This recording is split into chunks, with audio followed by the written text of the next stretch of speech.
Hi guys! During the COVID-19 lockdown, I learned how to make pizza from scratch. Not knowing anything about how the pizza dough was made, I was nervous at first. With many hours of trial and error, I eventually became a pro home pizza maker. I will go over everything there is to know about homemade pizza so you won't be intimidated like I was before. Makes 2 individual sized pizzas, 9 to 10 inch in diameter. First off, the tools. You need an oven. What about pizza peel or pizza stone? You don't need them, but I hope you have a couple of sheet pans like these. This is a 13 by 18 sheet pan, and you need a good quality parchment paper right there. Now the measuring cups and spoons. Now the flour. We need bread flour. Brand name wise, you can use any brand you like. I've used all different brands out there and they're all great. What if you're just dipping your toes and don't want to buy a sack of bread flour yet? You can use the all-purpose flour as well. It works too. The only thing that I wouldn't use is cake flour. It's not suitable for a nice chewy pizza dough. The yeast. These two are the most common types you will find. The blue one is rapid rise instant yeast. This one you add directly to the flour mixture without activating in water. And then red one, the active dry yeast. This is the one that's recommended for pizza making. You're going to activate this in water before you add it to the flour mixture. I would use this, but let's say that you happen to have this one, you can use this as well, same amount. And the rest is everyday kitchen items like salt, honey, and oil. So let's get going. We are going to activate the yeast. It's okay to use tap water, 6 ounces or 3/4 cup. And then I'm going to warm this up in the microwave for 15 seconds.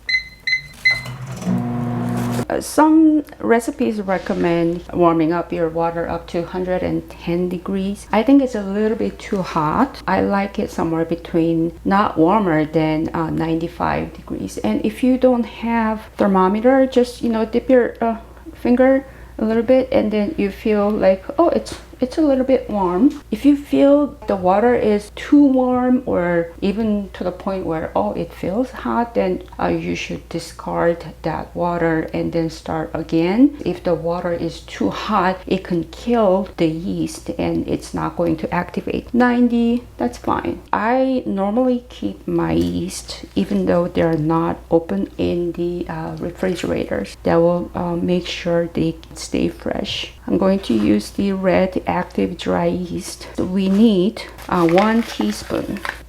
So I'm going to keep them in my fridge. I like this ratio. 1 teaspoon yeast is good for this size pizza. I've tried 1.5 teaspoon yeast for this recipe. The scent of the yeast to be a little bit too strong. So let's keep it at 1 teaspoon. I'm going to use 2 teaspoons honey. Some might say, oh, that's a lot of honey, that's going to make the dough too sweet. No, it doesn't. The reason I use honey is because honey helps with browning, so you can get a nice golden crust. If someone is wondering about, can I use sugar instead, because sugar will help with the browning also, yes. But the reason honey is preferred is because honey is a natural humectant. It will make the dough moist, so the dough is not too dry. So let me mix this up. 2 tablespoons extra virgin olive oil. Again, oh, that's a lot of oil. Okay, no, you will see later. The dough is not greasy at all. I'm going to wait about 5 minutes. This water mixture will be all foamy. Actually, it has been 10 minutes. It created this funky, or rather beautiful pattern. It looks like a mask. The yeast is activating. To set this aside, you're going to aerate this flour. It should not be compactly packed. Cut it. 4.8, that's good. 1/4 cup. One day I didn't have enough bread flour. I ended up mixing the bread flour and the all-purpose flour. I was very nervous, but it turned out fine. I'm going to add sea salt. Let's talk about the salt as well. If you want to add salt to the yeast mixture, please don't, because yeast does not like salt.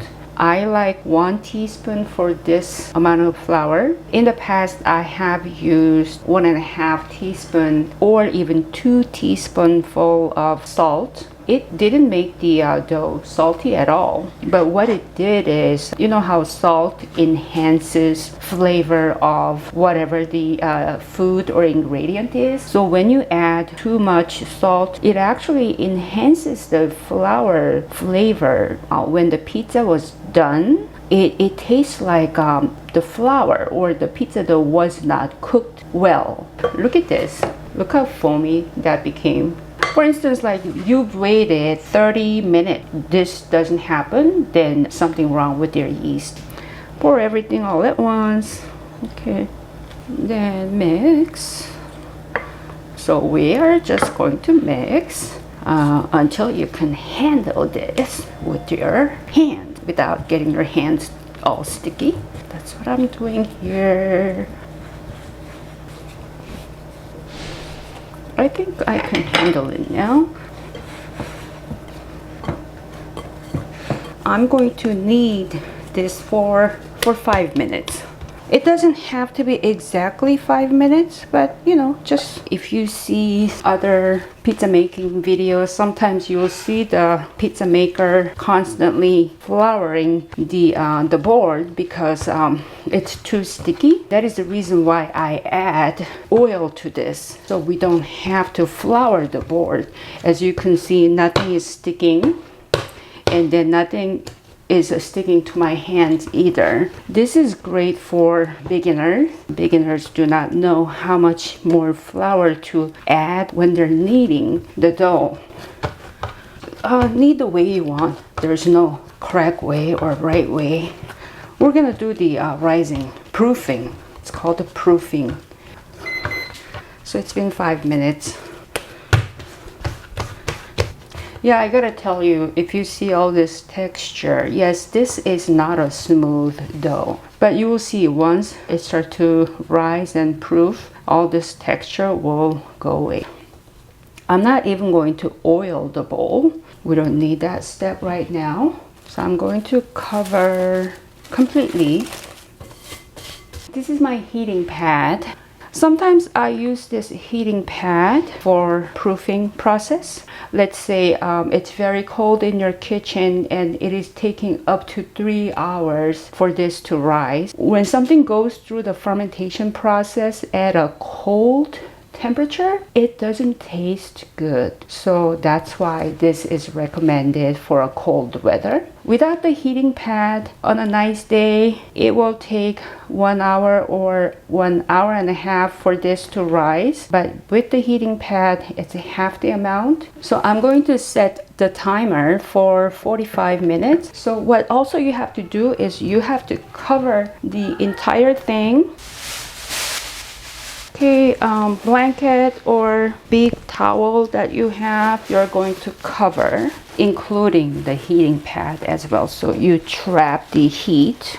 The setting on medium. So it has been 45 minutes.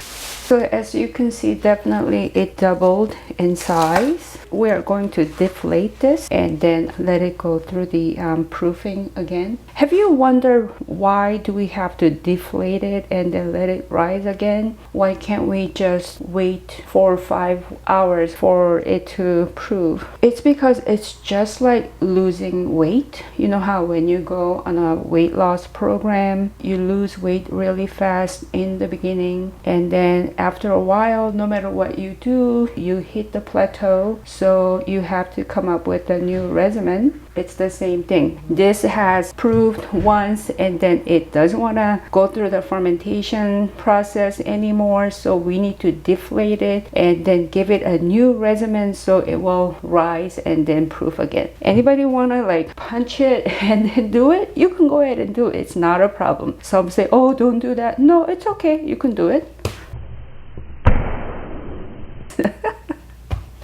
Okay. You cannot really see it, but it's so much softer and smoother right now. So now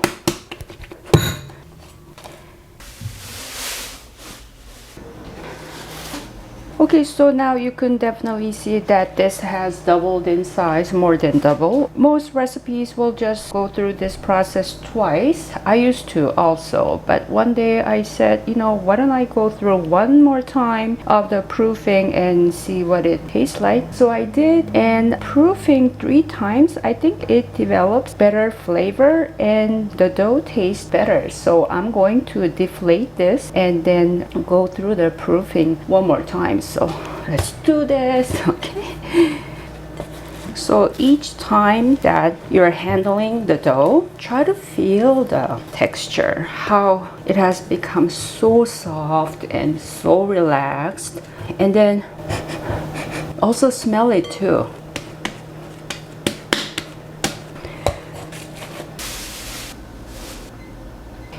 And then so now this is what it looks like. Very well proof. Let me smell it. Yeah, if you smell a bit like alcohol, a little bit, something like sourdough bread, that's perfectly fine. That's what it needs to smell like. This dough makes 2 individual size pizza. And so I'm going to divide this dough into 2 portions. Oh, it's so relaxed and so soft. I think this weighs about 18 ounces.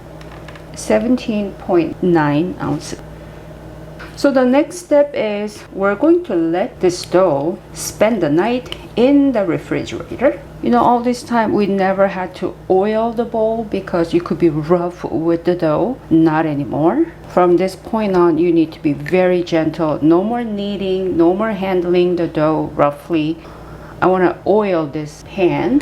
This is my 6-inch cake pan. You want to use a bowl that's about this big. Something like mixing bowl that is about the same size. Either one will work. This dough, even in the refrigerator, it will rise a little bit. So you need to use a bowl that's big enough so it can do its thing without any constraint. Looks great. Oh, so soft. Yes. And then gently place it. So your question might be, okay, can I leave this in the refrigerator for more than 1 night? Yes, you may, but I do not recommend more than 2 nights because it will be way too fermented. When the dough is way too fermented, then it's going to have a very strong alcohol smell. It's not tasty. This goes into the refrigerator. What I'm going to do with this is I'm going to freeze this one. Let me wrap this so this can go into the freezer. And then I suggest double protection. So like extra plastic bag like this. So let me show you my frozen dough.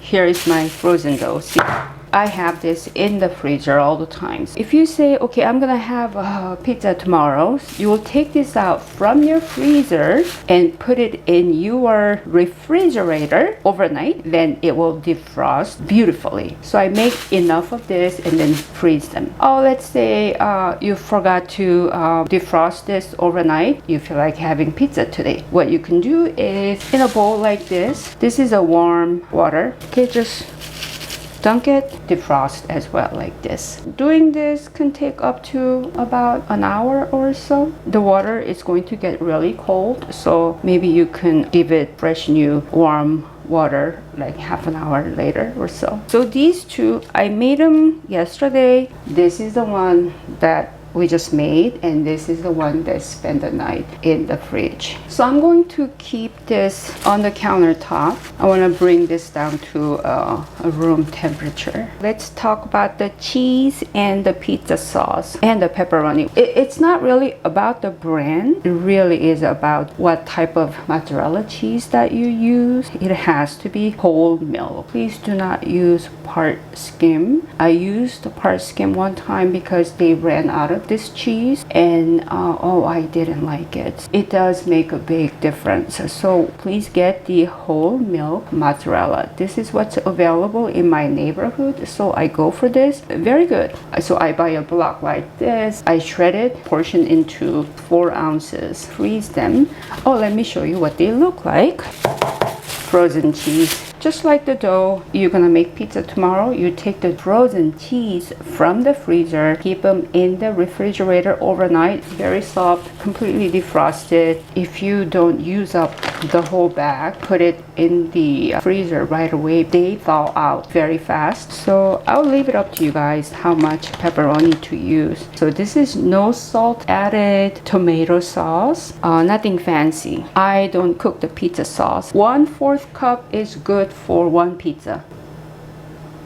Mix this really well. Okay, so it's ready. I used to cook pizza sauce, a little bit of anchovies in it. When you make pizza with pizza sauce that has anchovies, your house will smell just like the pizza parlor in New York. Remind me of the pizza parlor that I really loved so much. Something I wanted to share with you guys. Okay, so let's preheat the oven. My oven, the highest temperature is 550 Fahrenheit. If yours goes only as high as 500, then yes, what can you do? Some people mention preheating the oven for 1 hour. I used to. Yes, it does get extremely hot in the oven. What it does is sometimes you can get like a black charred crust. I don't do that anymore. I don't have to get that black charred crust, so I would only heat for 20 minutes. The sheet pan, this will work like a pizza stone, so you have to preheat this at the same time. On the bottom rack, since we're making 2 pizzas, I am preheating 2 sheet pans. Do not stack tightly because when you're ready to go, everything moves so fast, and then it's hard to separate them too. Parchment paper, cut almost same size as the sheet pan. That's about it. If your parchment paper is flimsy, once you put the dough is wet, it's going to sog up the paper and it might rip, so make sure you use a very good quality. Since my parchment paper is such a great quality, I'm able to recycle. I can recycle up to 3 times. Here's my other parchment paper. Look at this. Wow. This is so brown. I think I saved this so I can show you guys. See how easily that just tears? This is not good, so it's gonna go in the trash. And this one stays in the refrigerator door, so you never have to worry about attracting bugs or whatever. Let's make the pizza. Now we have to be very gentle with this. Let's say if I just yank it out of the bowl and then knead it, handle it roughly, then it's going to shrink and it's going to be really tough and tight. You're not going to be able to stretch the dough, so you would have to let it rest for another half an hour. I'm going to be very gentle with this. And then since we oiled the pan, it didn't stick. Then now I put the pizza on the center of the parchment paper, and I'm going to make a little crust. So now stretch the dough very gently like this and that. Again, trying to make a round shape on your palm. So now this is too big to handle on your palm, so I'm going to put it back on the paper again. Place my hand on top of the pizza and then stretch like this.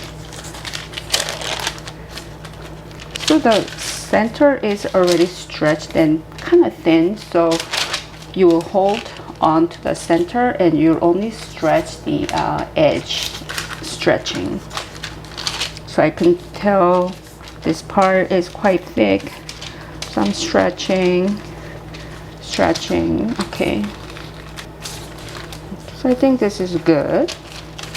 Okay, let's say while you're doing this, you get a hole like that. Don't panic. Only thing you have to do is, let me borrow a little bit of the dough from the thick part. Just do the patchwork. Okay, yeah. Having the twirling skill, I admire those people so much. It is just one skill that I will never learn. I tried.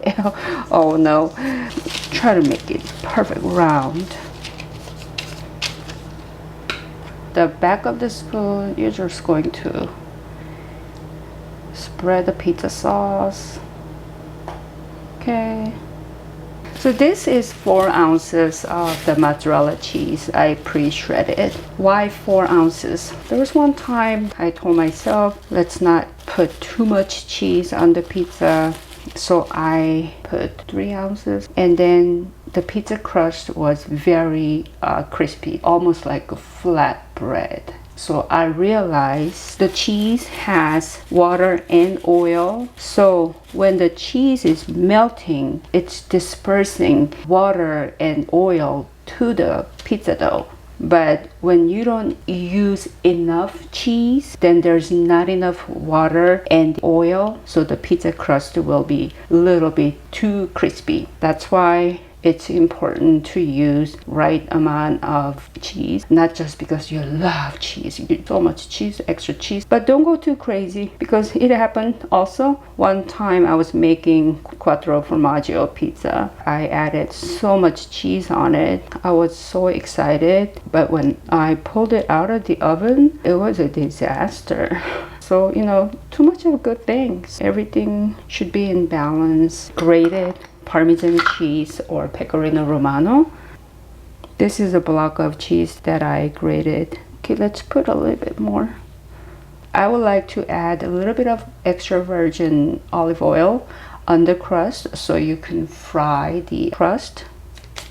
Okay, so now this is ready to be transported to the oven. So now what we're gonna do is open the oven and then carry this over and put it on top of the sheet pan. It should be really hot and bake for 10 minutes. You cannot have this pizza dough pizza sitting on this parchment paper for too long. You need to transport right away. Okay, guys, I can't believe this is happening. My oven just broke down on me. I fixed the oven myself because my apartment manager wouldn't do it. They don't think why I do need an oven. So I fixed the oven myself, and then I didn't think it will last, and then I can't believe it has to happen today. What I'm gonna do is you know, when my oven broke down, I was broiling the pizza. The bake element that died. I'm so bummed out that I cannot show you how it comes out after 10 minutes. It cooks so beautifully. You can watch my bulgogi pizza. I showed the bottom crust, how it browns so well. Cook the pizza dough in this skillet. This skillet has been preheating. And also I put the broiler on as well. Let's add a little bit of the extra virgin olive oil. Reduce the heat to medium high. You know, here's the other dough. Going to gently lift. Stretch a little bit. Stretch, especially the middle part. So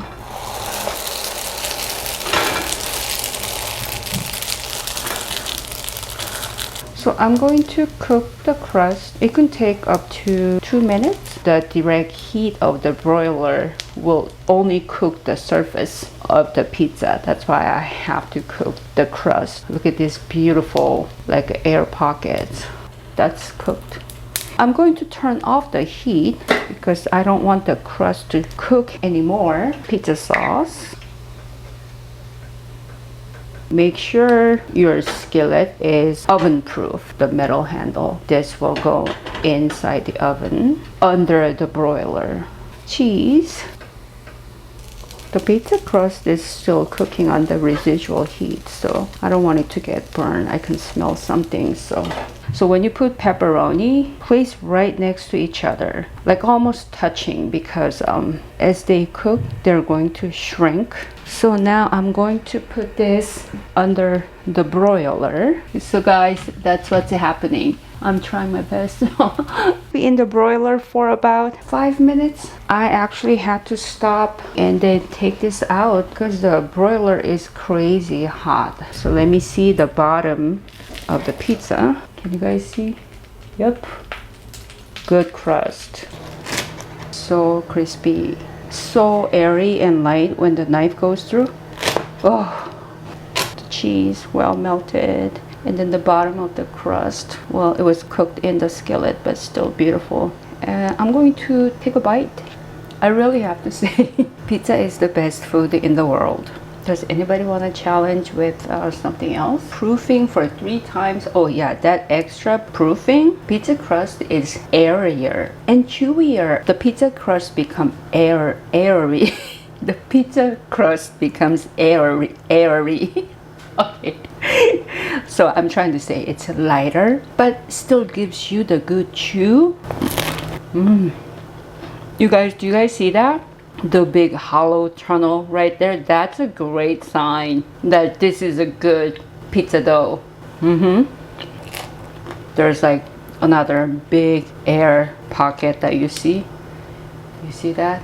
When you get a crust like this, you don't leave out. You eat the crust as well. That's why I keep saying it's the best pizza in the world. I mean, it's the best food in the world. My channel is really dedicated to Korean food, but I had to share this with you guys. Who doesn't love pizza? And then I wanted to debunk all the pizza making conundrums that I had for you guys. Okay guys, this time it will be different.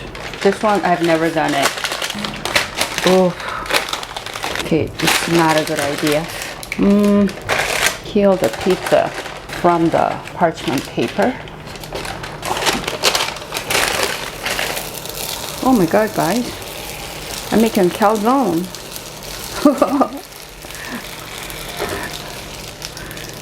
You know, for some reason I have a feeling that this is going to work out as well. It's done. It's ready to go in the broiler. It's going in the broiler. Okay, I'm going to broil for 4 minutes this time. You guys, I think my oven is really acting up. I had to take this out only after a little over 2 minutes. That we have a very well browned, more than browned, charred crust all the way around. And you see the big hollow, the air bubble. There's one, another big one right there. Another one there. The hallmark signs of a great pizza. Let's give this pizza a rest at least 3 minutes. I cut the pizza to show you all the melting cheese part right there. And the crust. Take a bite of this as well. I've been making this pizza for so long. I need to up my pizza game, but I haven't yet because I'm just really happy with this. I never had any desire to come up with something else. Thank you very much for watching till the end of the video if you made it this far, and I hope I answered all your pizza making questions. Hope you give this a try. Please share the video with friends and family, like the video, and subscribe to my channel. See you soon. Bye bye.